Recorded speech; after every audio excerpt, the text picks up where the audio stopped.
વંશ એ બે ચિત્ર આપ્યા છે ને, જો એમાં ઉપરનું ચિત્ર જોવાનું અને નીચેનું જોવાનું. જો ઉપરના ચિત્રમાં શું છે અને નીચેનામાં શું છે અલગ અલગ લાગે ને એમાં તારે ઉપર ગોળ રાઉન્ડ કરવાનું હો. ચાલો તો ઉપરના ચિત્રમાં જોતો અહીંયા જો ઓલા નીચેના ચિત્રમાં પંખો નથી ને, સરસ. તો પંખા ઉપર ગોળ રાઉન્ડ કરતો ત્યાં. નીચેના ચિત્રમાં પંખો છે ને ઉપર નથી. સરસ, વેરી ગુડ. હવે શાકભાજીવાળા ભાઈ છે ને એને જો નીચેના ચિત્ર છે ને એના ઉપર તું જો, એના માથા ઉપર એણે ટોપી પહેરી છે ને, અને આ ચિત્રમાં નથી તો ક્યાં ગોળ રાઉન્ડ આવશે? ટોપી ઉપર. સરસ, કરી દે ટોપી ઉપર. સરસ. પછી જો ઉપરના ચિત્રમાં ત્રાજવામાં શું છે? શું જોખે છે એ ત્રાજવામાં? હા, એમાં ટમેટા છે. અને નીચેના ત્રાજવામાં શું છે?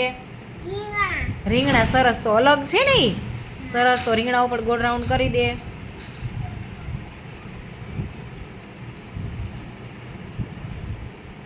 સરસ.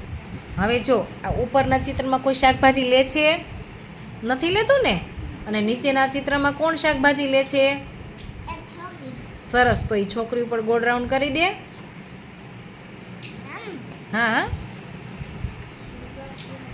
Very good.